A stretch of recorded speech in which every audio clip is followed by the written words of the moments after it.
We'll talk briefly about what we've long known about mast cell activation disease, generally the allergic diseases, very common of course, and the rare disease of mastocytosis. And you can see over on the right that they have slightly different clinical themes.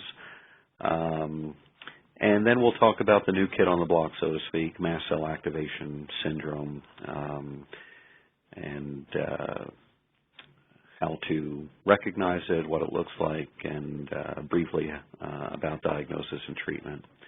And then again at the end, very briefly on research. Let's start with what we've long known about the allergic diseases. Allergy, of course, is a very common problem throughout the world. And there's a range of allergic diseases: allergy, asthma, angioedema, urticaria, and the most severe, of course, potentially fatal anaphylaxis. We all know somebody who's allergic, but I don't think many of us know just how prevalent the problem of allergy is. About 10% of the world's population is now suffering from allergies of one sort or another, and for reasons we really don't understand. The prevalence of the allergic diseases is steadily increasing. It's now clear that the allergic diseases develop as a consequence of complex interactions between genetic factors and environmental factors. And the more heavily loaded your family history is with genetic factors, the more likely it is that subsequent generations will suffer allergic disease as well. The allergic diseases tend to cause relatively little mortality or death,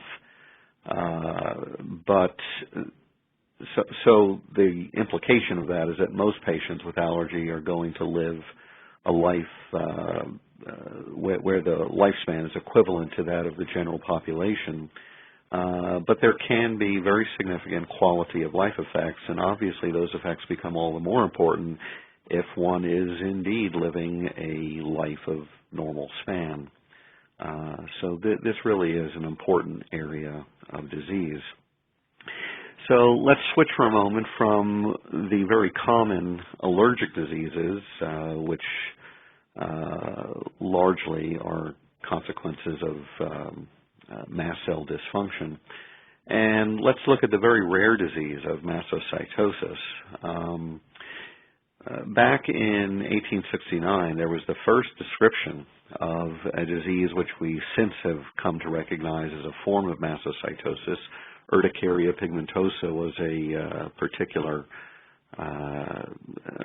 peculiar form of rash that was initially described in the medical literature at that point, and about a decade later there was the first description of the mast cell, the discovery of the mast cell, if you will, and at some later point when we have time, maybe we can talk about why it's called the mast cell, but we don't have that time right now.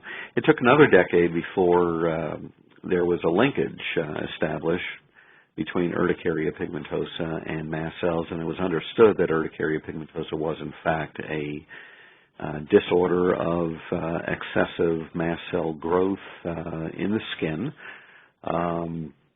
And then it took another half a century, basically, before there was the first suggestion that in addition to the skin disease of mast cells called urticaria pigmentosa, that there might also be internal disease in the body linked with mast cells. That was also the decade, the 1930s, when we began identifying mast cell mediators. Actually, heparin was the very first mast cell mediator ever identified. There was a case report from California in 1949, an unfortunate death of a one-year-old child from essentially mast cell leukemia that was the first definitive case report of internal mast cell disease. More mediators were discovered as the years went on. The 1980s saw the emergence of the first classification system for the various forms of mastocytosis, and in the mid-90s, a couple of research groups in Japan, identified a key mutation in the mast cells, a mutation we call D816V in a very important gene called KIT. And this mutated form of this gene was identified as a key driver for the disease of mastocytosis. And just a few years later, a major mast cell research group in Spain identified a different way of finding neoplastic or cancerous, if you will, mast cell disease using a medical diagnostic technique called flow cytometry. 2001, we had the emergence of the World Health Organization's first classification system for mastocytosis, and that coincidentally was the year that imatinib, sometimes known as Gleevec, first became available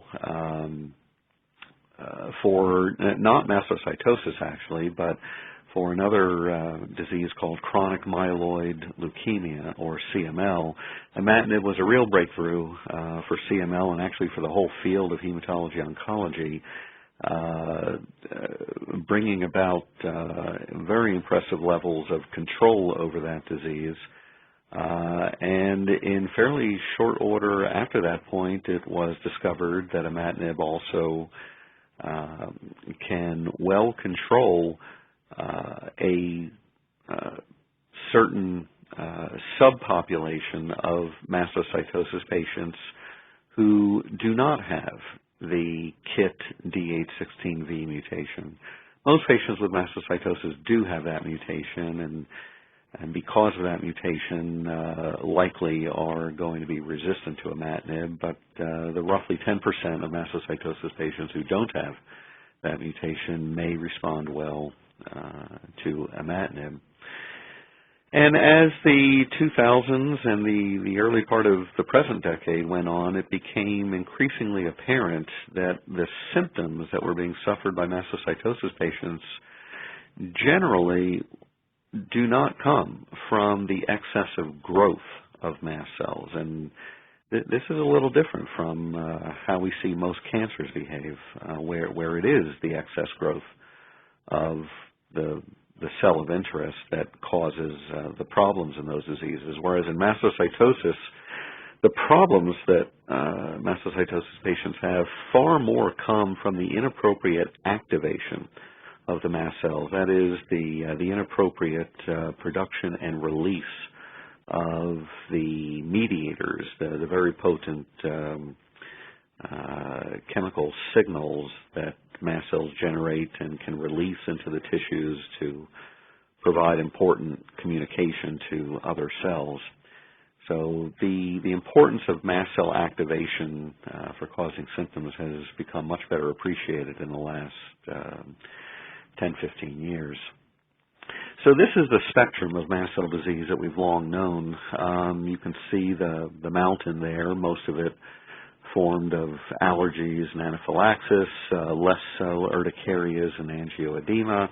And then the tip of the mountain is comprised of the various forms of mastocytosis. There's cutaneous mastocytosis, which itself can be broken down into many subtypes. And then there is systemic mastocytosis, or the internal form of mastocytosis, that's actually tenfold less common than cutaneous mastocytosis. You can see over at the right that all of these disorders of the mast cell feature inappropriate mast cell activation, whereas it's just the mastocytosis diseases that additionally feature inappropriate mast cell proliferation. This now brings us to the new concept of mast cell activation disease. Let me back up just one slide for just a moment and try to enable my cursor here. I don't know if everybody's able to see my cursor, but I'm circling the whole mountain here and trying to point out that as a result of our coming to recognize in the last decade or so that all mast cell disease, first and foremost, features inappropriate mast cell activation, we've come to rename recently this whole mountain. We used to just call it mast cell disease, and now we've taken to calling it mast cell activation disease, just to pointedly remind ourselves with each and every patient with this disease that we face that the primary problem we're dealing with in most of these patients is the inappropriate activation. Back in 1991, some very smart folks at Vanderbilt University, John Oates and Jack Roberts, were the first to publish the hypothesis that a disease that we now call mast cell activation syndrome ought to exist. They reasoned that if the primary problem in mast cell disease is, in allergies and in mastocytosis, is inappropriate mast cell activation, and if just a tiny fraction of the realm of mast cell disease additionally features inappropriate mast cell proliferation, that being mastocytosis, then there ought to be another area, another realm of mast cell disease that features many other patterns of mast cell activation with or without featuring allergy. So that was just a hypothesis that was published back in 1991, and fast forward 16 years and we finally find published in the medical literature the first case reports of what we now call mast cell activation syndrome, where there's inappropriate activation of the mast cells that go well beyond allergy, but we don't have the inappropriate proliferation that would lead to a diagnosis of mastocytosis. Some of those initial case reports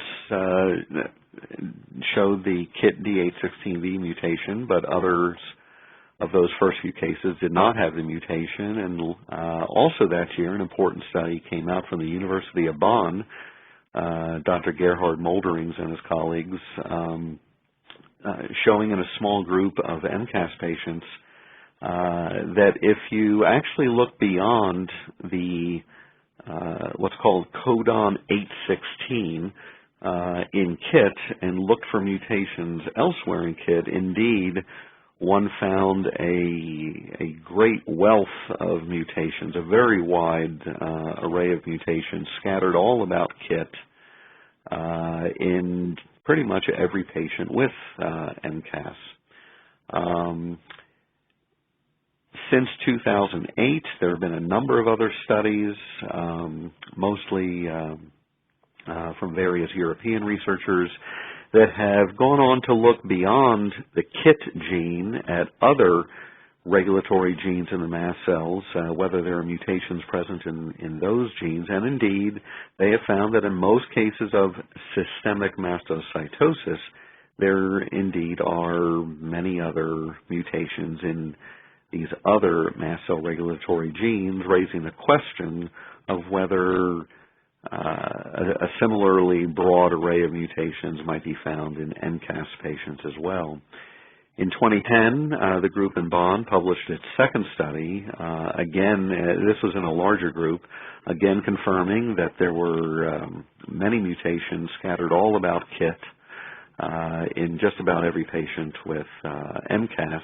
And in fact, the KIT D816V mutation itself was quite rare in MCAS, perhaps explaining why in MCAS we really don't see the stark degree of mast cell proliferation that we see in mastocytosis. And this second study also, very importantly, looked at a group of healthy control patients and provided the assurance that very few of the mutations being found in the patients were being found in healthy control subjects. That same year, 2010, is when the first proposal emerged from authors at Harvard and Vienna and the National Institutes of Health in the U.S. to, again, rename this whole realm of disease to mast cell activation disease, and that paper included the first proposal for diagnostic criteria for mast cell activation syndrome. An alternative proposal came out in what was published in 2011. Fair disclosure, I was privileged to be the last author on that paper.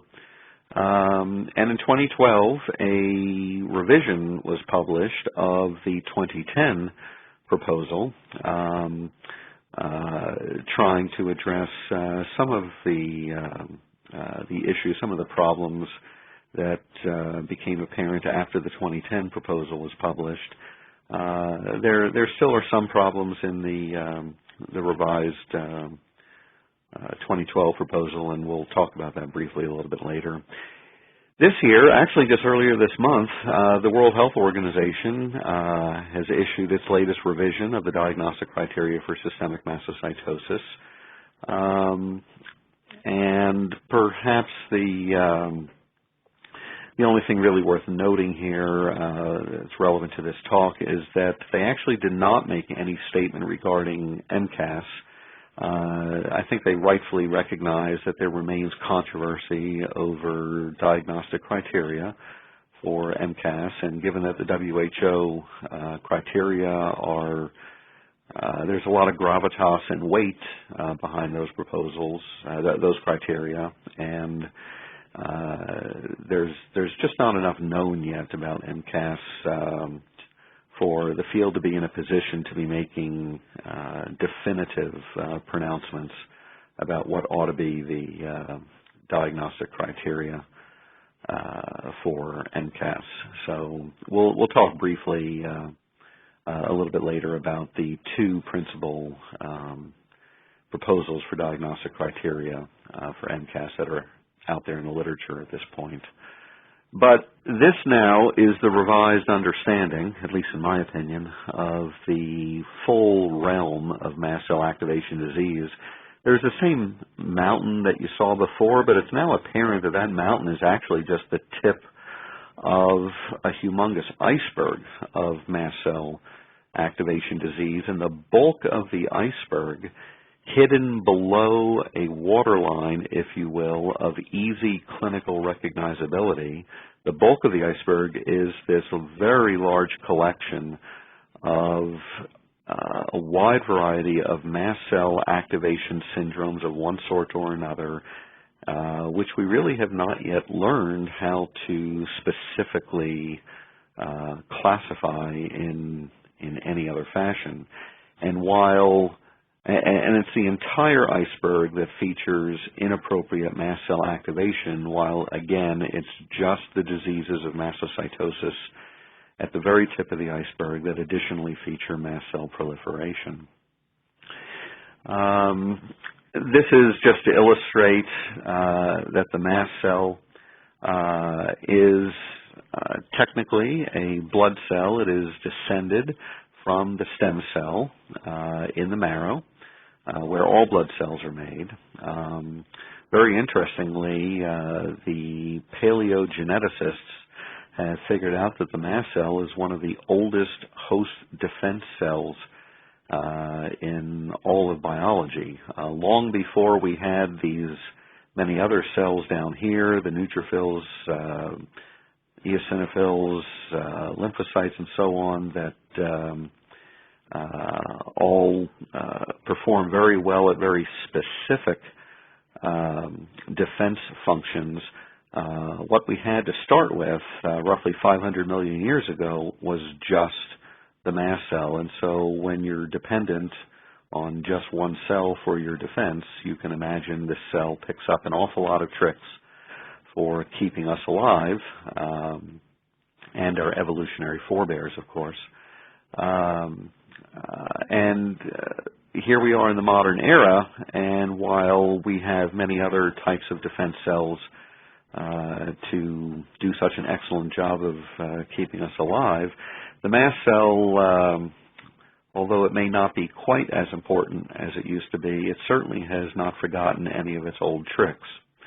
And that becomes relevant in just a moment here. A little bit more about normal mast cell biology. These cells, again, are born in the bone marrow. They leave the bone marrow very shortly after being born, and they are in the blood only very briefly, and then they quickly leave the blood and enter into one tissue or another. They are present to one degree or another in all tissues that bear blood vessels, and there are very few tissues that don't bear blood vessels, perhaps the cornea and the lens and cartilage, for example. They comprise a very small percentage of the cells in the bone marrow. When they exit the blood into the tissues, although they are present in every tissue in the body, they preferentially site themselves exactly where you would expect them to site themselves if their primary job is going to be defense. They site themselves at the environmental interfaces, the skin, the GI tract, the genitourinary tract, the respiratory tract, and surrounding vessels, blood vessels and lymphatic vessels, and also adjacent to nerves. And this is what positions them best to perform their primary function as sentinels against harmful forces on the body.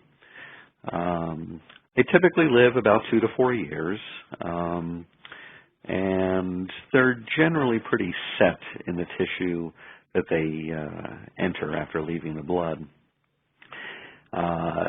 They synthesize a wide array of very potent chemical substances that we generically call mediators. Some of these are stored up in granules in the mast cells so that they can be very quickly released on demand.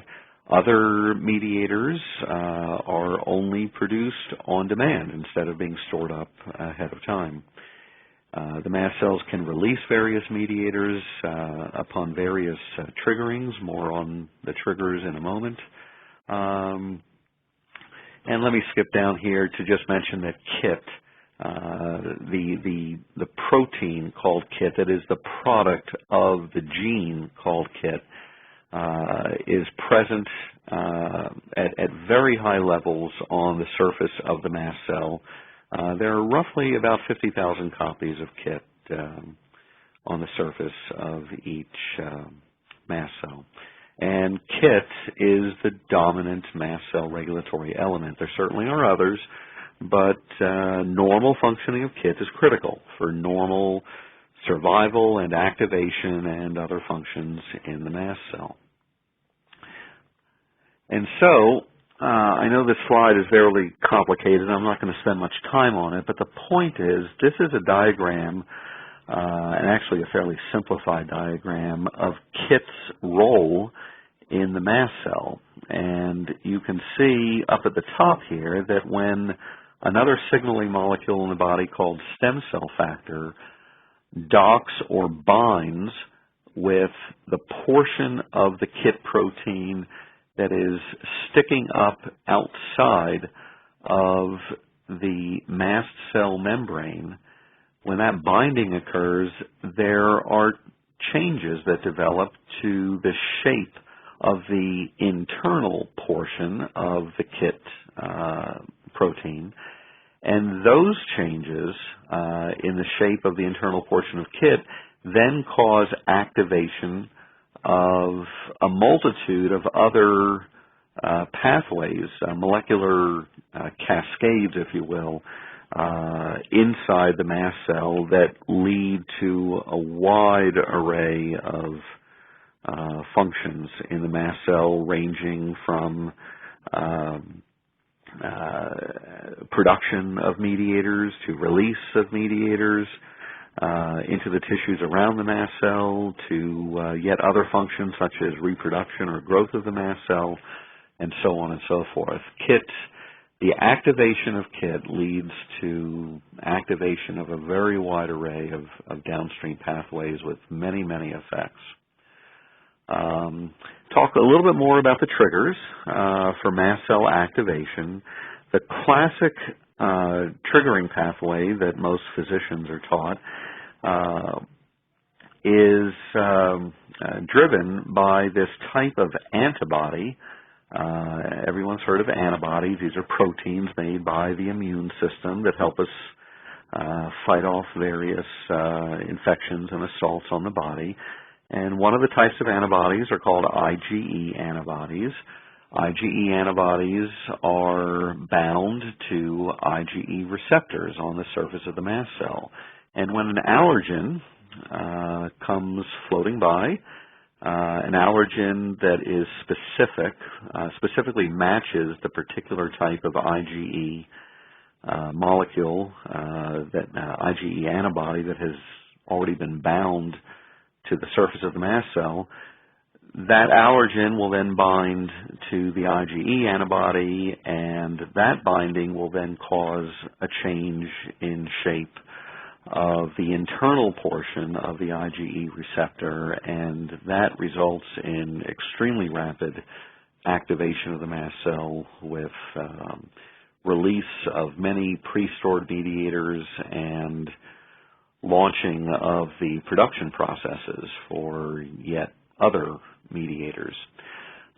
So that IgE antibody-mediated process is the classic way for activating mast cells that we in medicine have long known about. But there are other ways to activate mast cells too.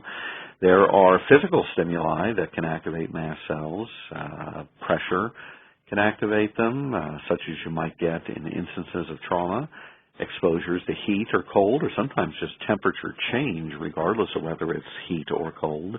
Ultraviolet light, other wavelengths of radiation, sometimes electrical stimuli can activate mast cells. And there are many other receptors on the surface of the mast cell by which other chemical stimuli can cause mast cell activation. Histamine, which is, of course, made by the mast cell, it's a prominent mast cell mediator and released by the mast cell, can loop back, if you will, and dock with a variety of histamine receptors on the surface of the mast cell, H1, H2, H3, H4 receptors, to further activate the mast cell. The stem cell factor, as we said before, docks with KIT. There are receptors for another type of antibody called IgG antibodies that can lead to mast cell activation. This molecule called CRF is kind of interesting. That stands for corticotropin releasing factor, which is a hormone that is very quickly released by the central nervous system anytime that we are under stress. And it's long been recognized that stress, whether physical or psychological, is a common trigger of mast cell activation, and this demonstrates that this is at least one route by which stress and the CRF that gets released when we're under stress can directly lead to mast cell activation by binding with a receptor for CRF on the surface of the mast cell, and that binding then leads to mast cell activation. There's a wide variety of other substances, too, that can activate the mast cell. Opioids, and narcotics, if you will, can activate mast cells. Another class of anxiety-relieving drugs called benzodiazepines. There are receptors for those drugs on the surface of the mast cell. So this is a class of drugs which may be able to help some patients with mast cell disease. Mast cells do have receptors for cannabinoids, and the list just goes on and on and on. The mast cell also has many different receptors that are capable of recognizing various microbes, various bacteria, fungus, viruses, etc. And so this is a manner in which mast cells participate in host defense against infection.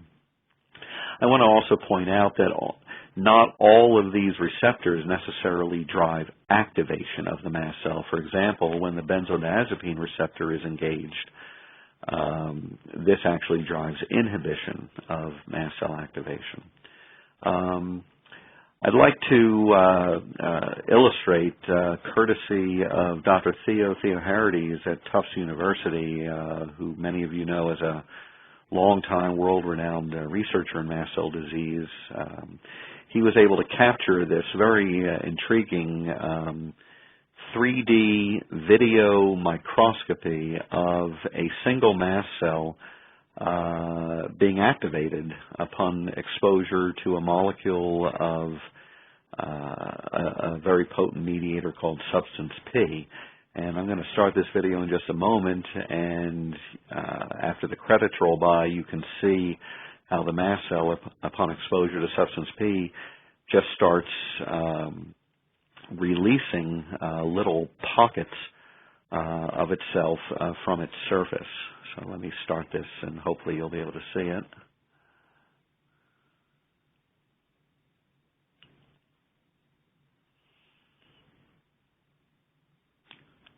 So hopefully you can see the blebbing that's happening at the surface of the mast cell as it activates and releases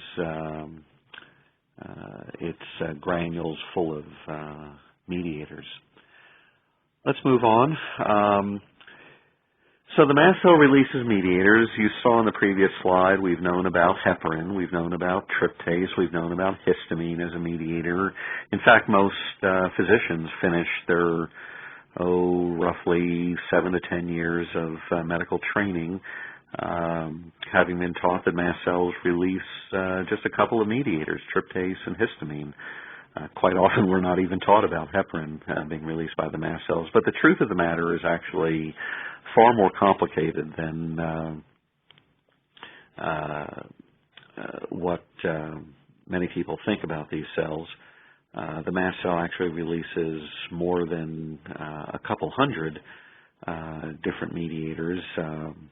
And this list down here, I know this is very difficult to read because it's so small, this long list of mediators, but that's actually kind of the point, that this long list of mediators actually is itself only a tiny subset of the total range of mediators that the mast cells are able to produce and release into the tissues to provide signals to other cells. And if you'd like to learn more about what these mediators and other mediators do, what the mast cell can produce in terms of mediators, I have a link down here that you can follow.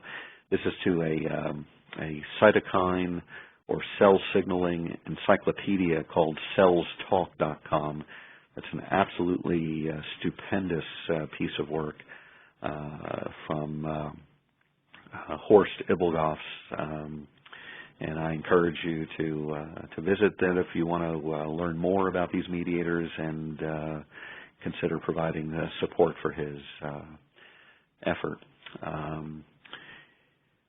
So here we are in 2016, and the WHO has declared the following to be the criteria for diagnosing systemic mastocytosis. I'm not going to spend a whole lot of time on this, just to say that there's one major criterion, and in order to diagnose mastocytosis, we have to pair up the major criterion with at least one of the minor criteria.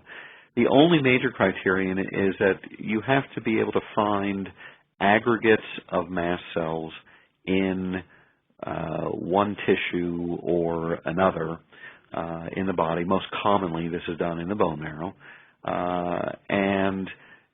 This, by the way, is not normal. It's not normal to find mast cells tightly aggregated or clustered together. More in the normal setting, they are sort of just diffusely distributed.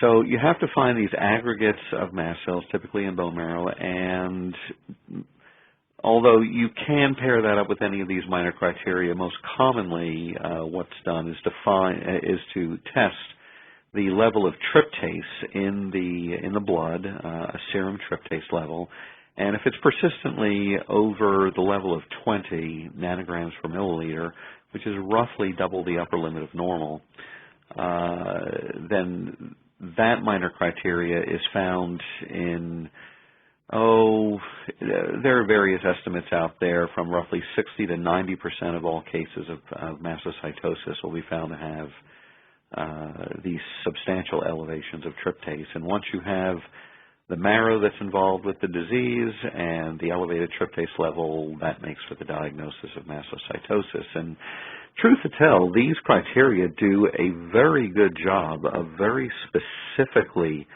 identifying patients who have this disease, systemic mastocytosis.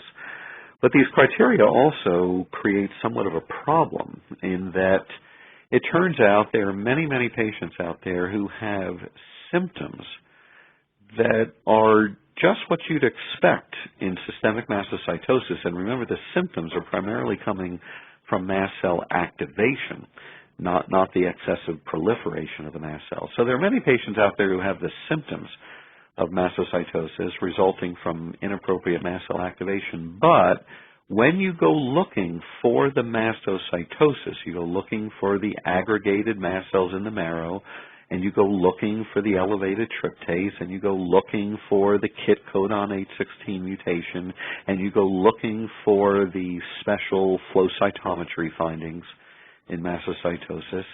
You go looking for all of that, and you can't find it. And these patients are left befuddled. Their doctors are left befuddled.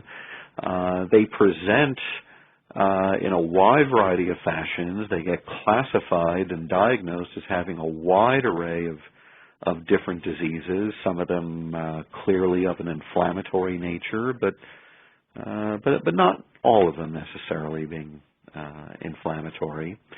And so you really have a problem here. And what do you do when you're faced with a patient who is quacking, sort of acting like a duck, looking like a duck, quacking like a duck? That is to say, sort of looking, acting, quacking like he or she has mastocytosis, and yet you cannot find the increased number of mast cells to make the diagnosis of mastocytosis. And now we understand this is the realm of disease called mast cell activation syndrome. So this is the situation where we need to consider a diagnosis of MCAS. So there are two sets of proposed criteria for diagnosing MCAS.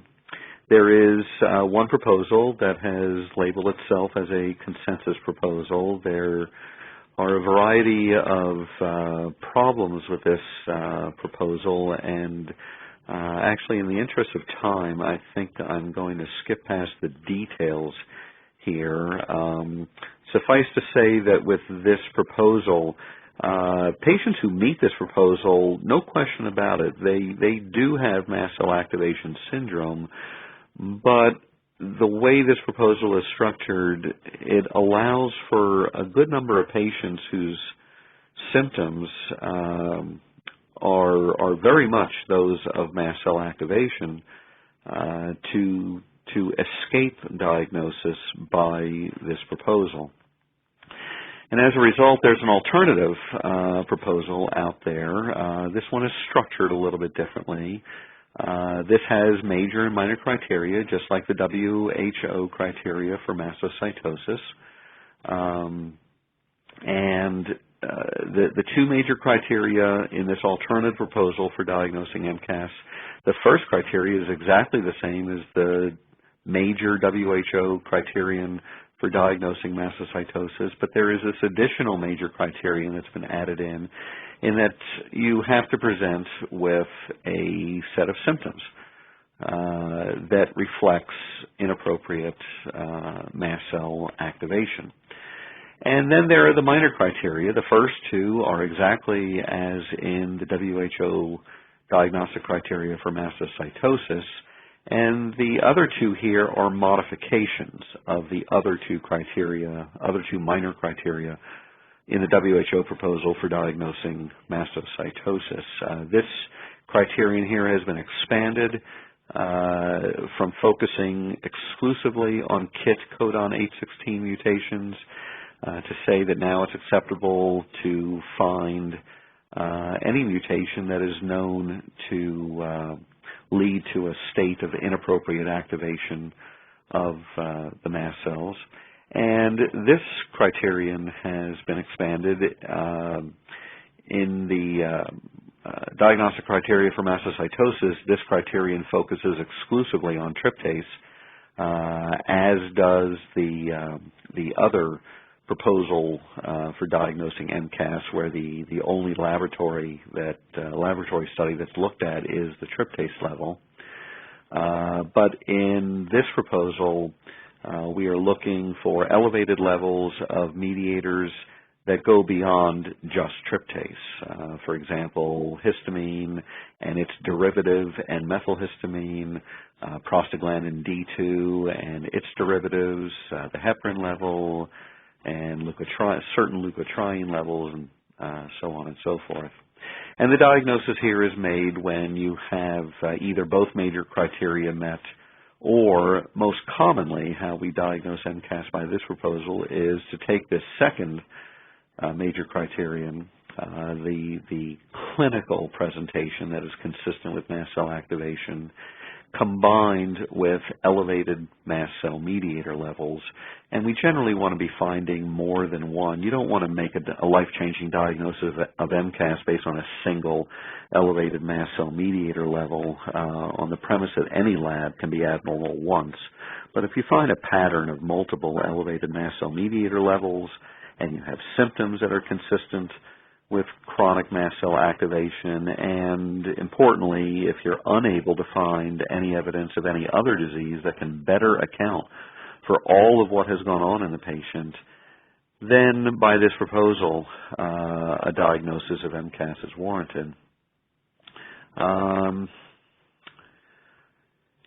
So, emerging understanding of MCAS, we are beginning to appreciate this is not the rare disease of mastocytosis. This is increasingly appearing to be an extremely prevalent disease, perhaps even to epidemic levels.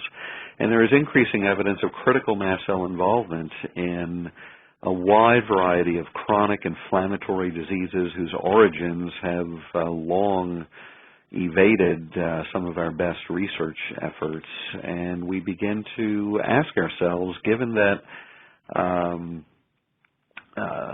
the essence of mast cell activation syndrome is chronic, inappropriate, chronic multi-system illness of a generally, though not necessarily, inflammatory plus minus allergic theme. So given that broad statement, is it possible that some portions of the populations bearing each of these and many other chronic illnesses, particularly chronic inflammatory illnesses, is it possible that MCAS might be, MCAS especially with the mutations, the wide array of mutations that we think are at the root of various forms of mast cell activation syndrome, is it possible that these various forms of mast cell activation syndrome might be at the roots of some portions of the populations of patients with all of these and many other diseases?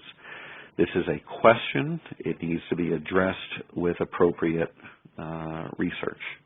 We do not know the answers yet to these questions. So mast cell activation syndrome may, according to the very intriguing research findings from the University of Bonn, may be of mutational origin, or how we say clonal. In most cases, more than 50 mutations have been found scattered across all of the various pieces of the gene and protein that we call KIT, that is the dominant mast cell regulatory element. It further turns out from the work in Bonn that most patients with MCAS have not just one mutation in KIT, but actually multiple mutations in KIT. A big part of the problem in figuring this out in the clinic, though, is that we do not yet have tests in the clinical laboratory for most of these mutations. Just in the last year or two, we're beginning to see some more advanced testing emerge, but for the vast majority of the clinical laboratories around the world, they are limited at present to looking solely for the KIT codon 816 mutation, which is very helpful in trying to diagnose mastocytosis, but probably doesn't help very much in trying to diagnose mast cell activation syndrome. That all having been said, it's important to note that the findings from Bonn showing mutations in KIT in most patients with MCAS, these findings have been published only by the University of Bonn. They have not yet been independently confirmed. That's not because others have tried and failed to find these mutations, but rather because nobody else has even tried to find these mutations. We actually, at the University of Minnesota, we are now engaged in a project to look in MCAS patients, as well as in healthy controls, at the presence of mutations in not only KIT, but also in roughly 36 other mast cell regulatory genes. We will begin to get the results of those studies in the coming year, and we will see whether the findings from Bonn can be confirmed or not. And in the interest of time, I'm going to skip past this last item on the page here.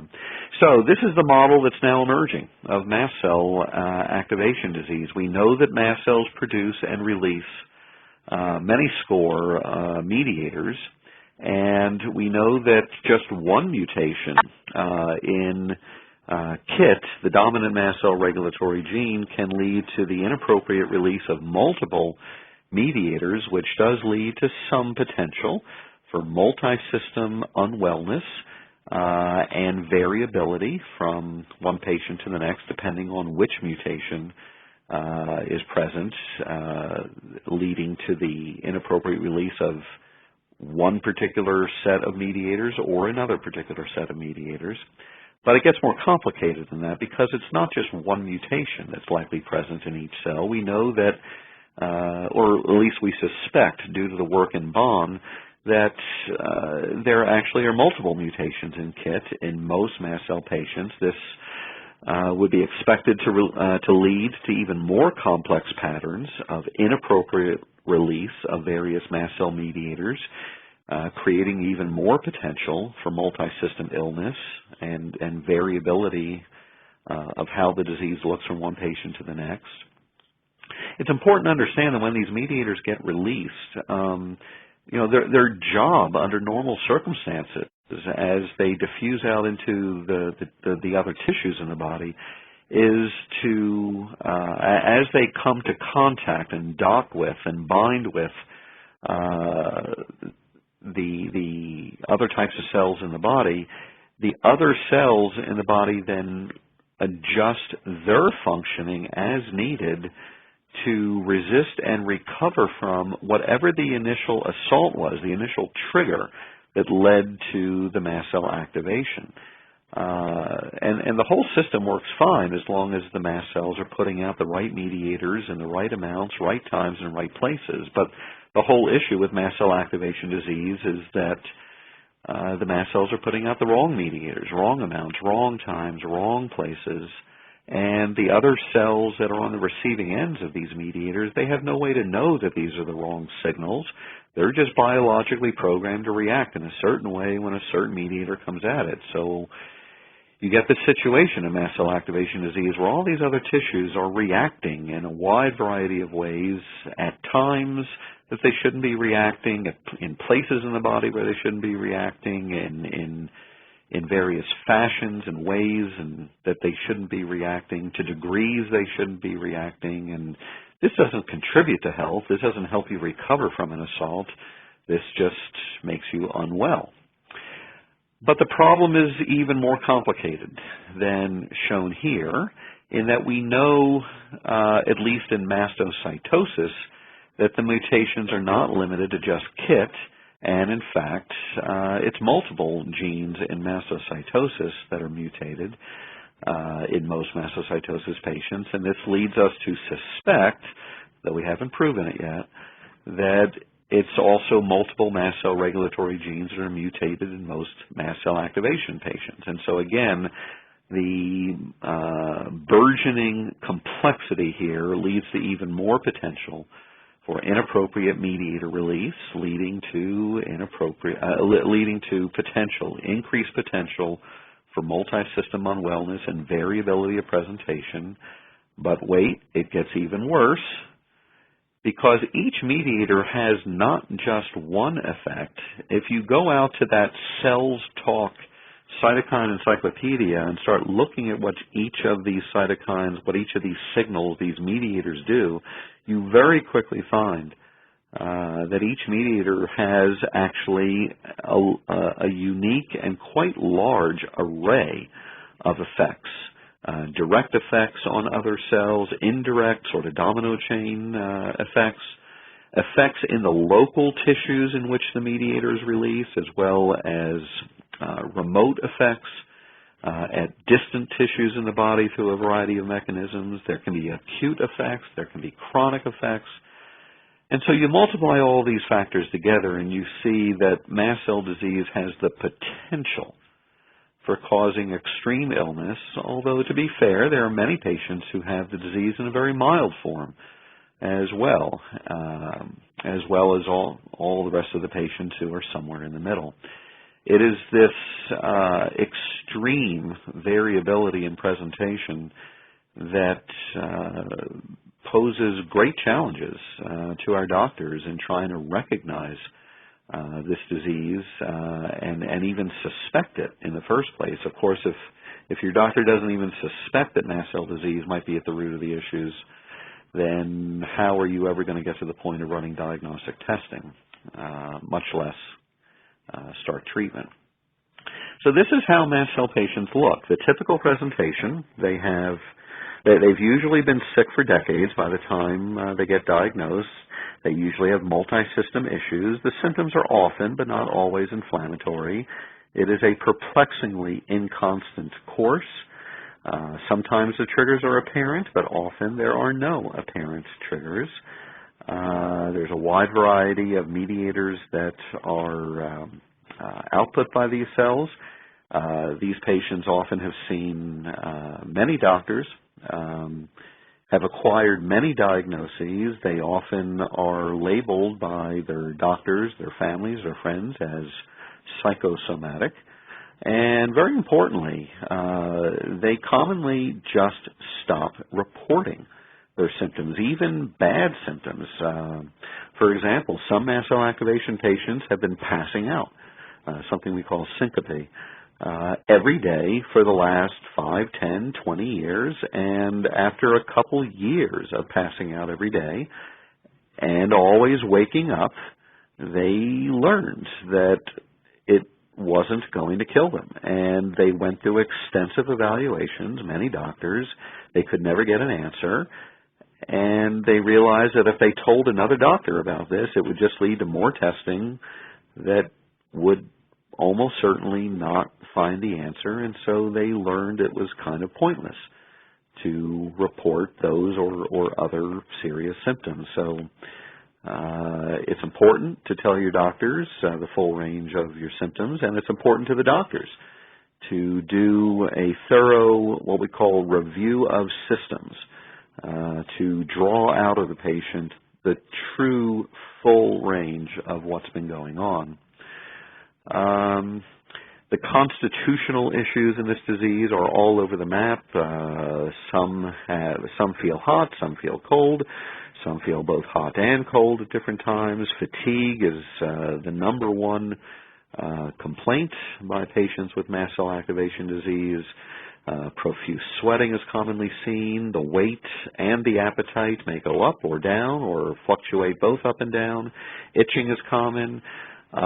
Very odd sensitivities and allergies are seen sometimes, and these patients not uncommonly have very long lists of allergies as well, allergies and intolerances. I'm not going to go in detail through each of these next categories. I just want to point out the theme of inflammation, inflammation, inflammation, inflammation. Certainly there are other issues besides inflammation that develop in each of these areas of the body, but if there is any theme to this disease, it is chronic inflammation. The lymph nodes are another demonstration of the inflammatory issues in this disease. They not uncommonly will enlarge and then shrink and then enlarge and then shrink. Sometimes doctors and patients will get concerned about the possibility that an enlarged lymph node represents cancer. And certainly if that concern is present, then and if the lymph node is behaving in the manner that the doctor knows a cancerous lymph node behaves, and certainly it should be biopsied. But it also has to be understood that in mast cell disease, lymph nodes can grow, creating some worry, but then can spontaneously shrink and go away entirely. The issues in the respiratory system are all over the map, but in general are inflammatory.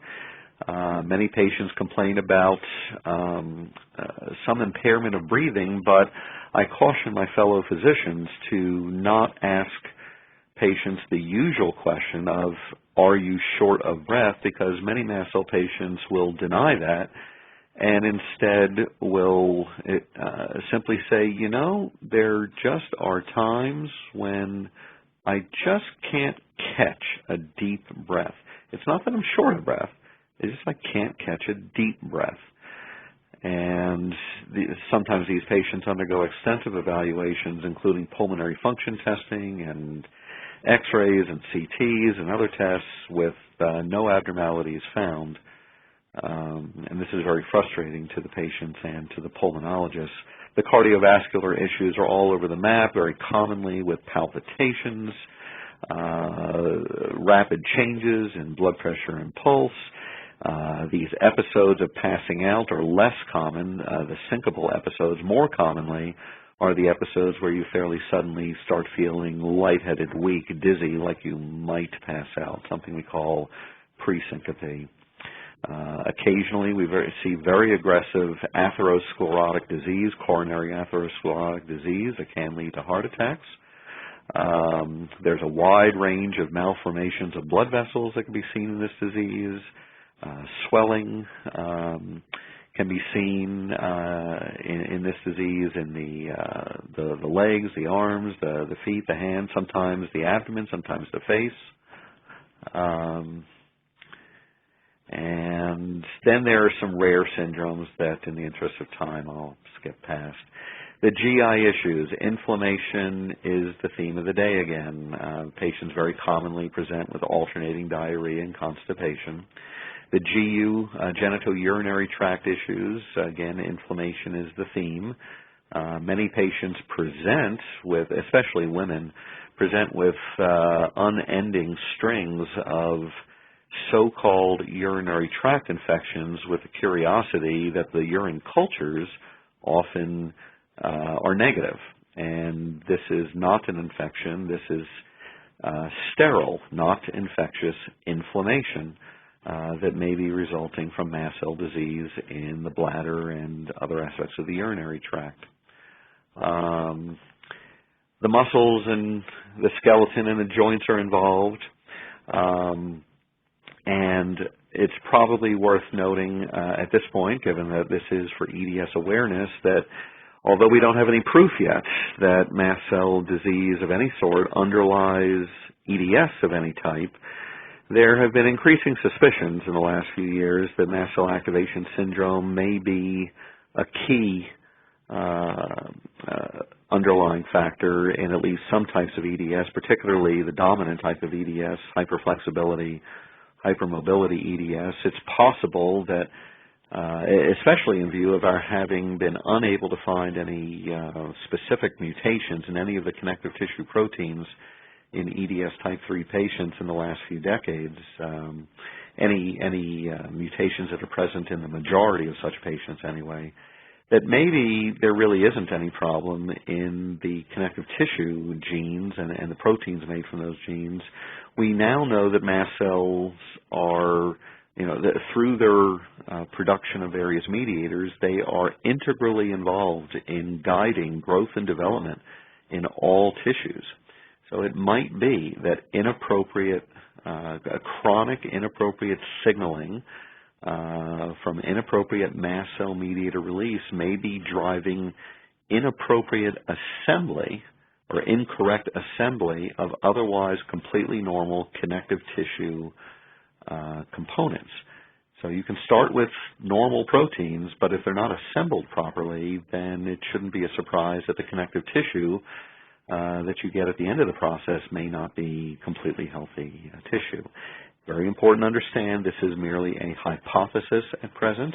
It needs the appropriate research to prove or disprove it. You'll recall that the mast cells preferentially site themselves at the environmental interfaces, and therefore it's no surprise there are many issues in the skin and the rest of the integument, issues with hair and nails and teeth in this disease. And we should not forget the nervous system as well. Both the central nervous system and the peripheral nervous system can easily be involved in this disease. I also want to point out, we're not saying here that all of these systems are necessarily symptomatic in this disease in every patient. I'm merely pointing out the potential range of problems that can develop in a patient with mast cell activation. There are some patients who have very few problems, some patients who have a great many problems, and the majority, of course, who are somewhere in the middle. The issues with the blood-forming system, again, are all over the place. You can have too many or too few red blood cells, too many or too few white blood cells, too many or too few platelets, too much clotting or too little clotting, that is to say bleeding.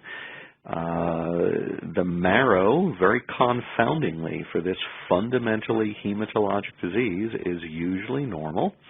But when it is abnormal, the most common abnormality is a very mild disorder in the development of the various blood cells, something we call dysplasia.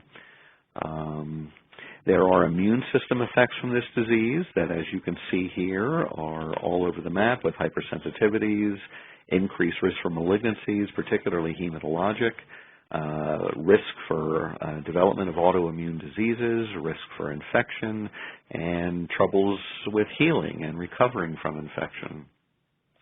The endocrinologic and metabolic issues are all over the map, and I think in the interest of time, I'll just press forward. So this is where we find ourselves at present in summary. For the last 5,000 years, doctors have been taught to diagnose based on pattern recognition. We spend 10 years or so in training, learning the, hundreds, if not thousands, of different diseases that can afflict the human body, and we learn the patterns for each disease. We learn that symptom A plus exam finding B plus test result C should lead us to suspect diagnosis D, but this really doesn't work all that well for mast cell activation disease because of the huge range of symptoms and problems and abnormalities that can result. And so we're beginning to learn there are a couple of what we call meta-patterns that might signal the presence of mast cell activation disease, either multiple chronic inflammatory illnesses, often unsatisfactorily responsive to treatment, or the situation of a definitively diagnosed illness which still doesn't explain all of the symptoms and findings and results in the patient. For example, a patient who has, say, a definitively diagnosed lymphoma but is passing out every day, and lymphoma is simply not going to cause that sort of a problem. So given the difficulties in diagnosing this, how are we going to get better at diagnosing this? Should we have our patients filling out questionnaires of mast cell activation symptoms while they're sitting in our waiting rooms? There actually is one such questionnaire also produced by the group in Bonn. Should we be programming our fancy electronic medical record systems to better recognize the patterns with which these patients present, and to electronically suggest to the doctor a pop-up, if you will, that maybe a diagnosis of mast cell disease should be considered. This is actually something that would be very challenging to program, but perhaps could be done. Regardless of which approach is taken, it's very clear it's going to take many, many years before most physicians are well schooled in this area. So at present, the best diagnostic aids is simply the physician's best friend, a complete history and physical. One doesn't need a whole lot of fancy testing to figure out mast cell activation disease. You just need a little bit of the right type of specialized testing to make the diagnosis. And we need to restore our faith in Occam's razor. Many patients these days, particularly patients who are ultimately found to have mast cell disease, have come to be diagnosed with a very long list of problems. And is that patient really so uniquely unlucky as to have coincidentally developed so many different problems, all of them developing independently of one another? Or does this patient just have one diagnosis that is biologically capable of causing most or all of the findings in the case? So clearly the latter option here is more likely. Again, let's be very clear. This doesn't mean that all chronically mysteriously ill patients have mast cell disease. It simply says that patients who fit the profile that I've described may have a mast cell disorder, and it becomes reasonable for the doctor to consider that diagnostic possibility and to consider pursuing the testing for this.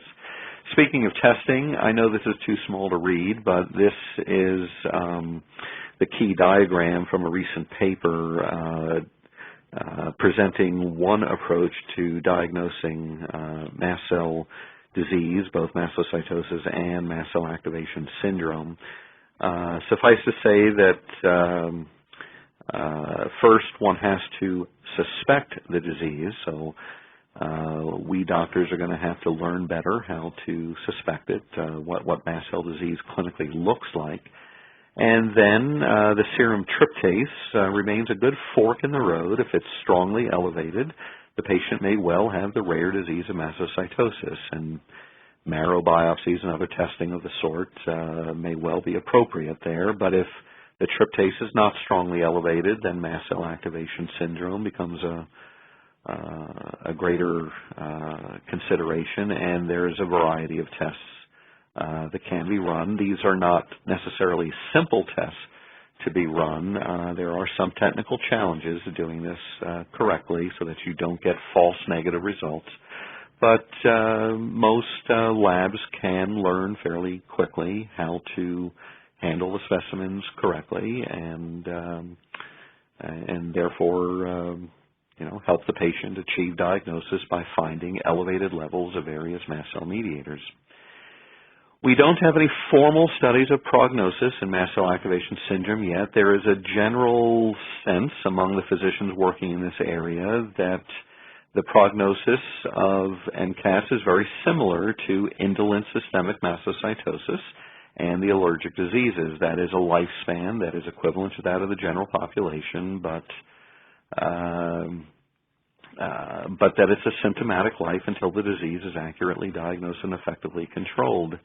Most patients do eventually identify a significantly helpful treatment regimen, and there are many therapies that have been found helpful in mast cell activation patients, but it's important to note that chemotherapy drugs that kill mast cells really are unlikely to be helpful in mast cell activation syndrome. In the interest of time, I'm going to go very quickly through treatment and just focus on the categories here. The treatment for MCAS in 2016 is largely as for indolent mastocytosis, in which we really don't focus on the excessive numbers of mast cells, since they generally are not causing any trouble. Rather, we focus on the activation, and we seek to identify and avoid triggers. Sometimes we're able to desensitize patients, but that's much less common. We also try to inhibit production of various mast cell mediators. We try to inhibit the release of mediators, that is, stabilize the mast cells. There's a wide array of therapies that can help with this, and a number of other types of therapies that at least theoretically might be able to help with this, but a lot of research remains to be done. There are drugs that can block the release of mediators. That is, once the mediators have been released, these drugs can block the effects of those mediators, and the classic example here are the antihistamines. As I said before, we very rarely, if ever, are going to use chemotherapy drugs that have the capacity to kill mast cells. Hydroxyurea is a bit of an exception. It has very low potential for killing cells, but still it's not very commonly used in mast cell activation. These other drugs have much more potential for killing, and we rarely, if ever, have a need to use them in mast cell activation. There is the theoretical consideration that stem cell transplantation might be able to cure this disease, but to my knowledge, this has never been tried in this disease. And considering that stem cell transplantation itself is a very challenging procedure with a significant mortality rate, then one has to wonder why one would want to do this procedure in somebody whose lifespan is expected to be that of the normal population. We may eventually get around to trying this, testing this procedure in clinical trials in the most severely afflicted MCAS patients whose lifespans might indeed be shortened, but, well, we'll just have to allow some time to see what happens in this area. And finally, it's very important to treat the secondary issues that arise in MCAS. And let me be sure to note that it is a big mistake to assume that any symptom that develops in a mast cell patient is necessarily due to the activation syndrome. Although mast cell disease can cause a very wide array of problems, it does not make one immune to developing other diseases. So when new problems develop, it is very important to undergo appropriate evaluation in an appropriately timely fashion for those problems. I just have a couple of slides left. Briefly, the research we're pursuing. We have completed a characterization of a large population of mast cell activation syndrome patients, and this work is now has been submitted to a journal and is undergoing review. Hopefully, will be published later this year. We have looked at the utility of various testing various mediators in diagnosing the activation syndrome. As I mentioned before, we are trying to confirm that there are mutations in KIT and the other mast cell regulatory genes in most patients with MCAS. We are looking to identify the causative mutations in urticaria pigmentosa. Some colleagues of mine, Dr. Sheila McGinnis in pediatric dermatology and Lucy Turcott in pediatric hematology oncology, are leading that project. And other colleagues of mine, Dr. Chella Uston in hematology oncology and Dr. Mahmoud Khalifa, our chief of anatomic pathology, are performing this interesting study looking to see whether mast cell disease might be an important underlying factor in something called graft versus host disease, a very important ailment that afflicts stem cell transplant patients. We have a number of proposals in development looking to look more closely at the genetics in mast cell disease, hoping to test some drugs in mast cell disease, and beginning to explore whether mast cell disease might underlie certain other specific inflammatory diseases. If anybody out there has Derkham's disease, I'll let you know that the University of Arizona has now opened a study of mast cell disease and Derkham's disease, and we are collaborating with them, and hopefully the study will get off the ground very shortly. We need to improve our diagnostic techniques in this area. We need to better understand what's causing this, and we need to get much, much better at treating this. In particular, learn how to predict which of the many drugs available for this disease is most likely to help which symptoms in which patients. And of course, we need to accomplish better education. So this is just a summary slide. No point in reiterating all that I've talked about.